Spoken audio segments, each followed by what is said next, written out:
नमस्कार मंडळी, मी चैतन्य चॅनलमध्ये तुमचं स्वागत आहे। तर आज मी पुन्हा घेऊन आलेली एक हेल्दी आणि झटपट होणारी रेसिपी। तर इथे मी एक गाजर किसलेलं घेतलेलं आहे। त्यानंतर आपल्याला घ्यायचं आहे एक बीट किसलेला। त्यानंतर मी इथे घेतलेला आहे अर्धा मुळा किसलेला, 2 ते 3 हिरव्या मिरच्या बारीक चिरलेल्या।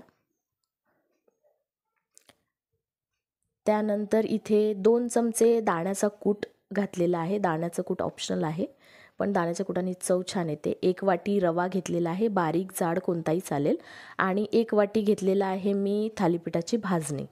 त्यानंतर चवीपुरतं मीठ ह्याच्यात घातलेलं आहे, थोडंसं जिरं घातलेलं आहे, थोडे पांढरे तीळ ह्याच्यामध्ये घातलेत, आणि थोडे जवस पण ह्याच्यामध्ये घातलेत, ज्याला लोक अलसी पण म्हणतात। आता ह्याच्यामध्ये मी 1 ग्लास पाणी ॲड केलेलं आहे।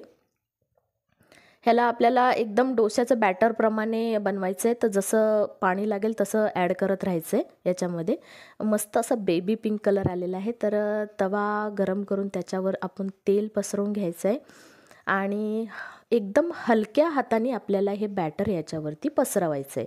कारण हे फक्त पिठाचं नाही आहे, लक्षात ठेवा, ते पसरवताना पुन्हा चमच्याला चिटकलं जाईल, त्यामुळे एकदम हलक्या हाताने आपल्याला हे पसरवून घ्यायचं आहे।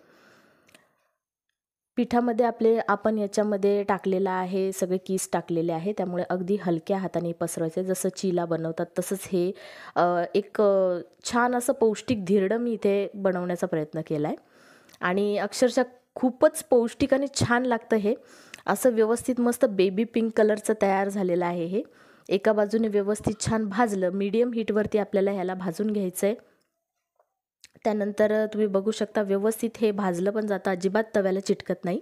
आणि हे धिरडे तुम्ही मस्त मुलांच्या टिफिनसाठी किंवा पाहुणे येतील त्यांना स्नॅक्स म्हणून, किंवा नाश्त्याला ब्रेकफास्टला वगैरे तुम्ही मस्त छान आवडतील तुमच्या घरच्यांना, असे हे मी बनवून इथे तयार झालेले आहेत।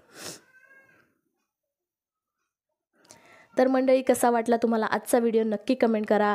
पुन्हा भेटूया नवीन व्हिडिओ सोबत। तोपर्यंत स्वस्त राहा, मस्त राहा आणि पाहत राहा मी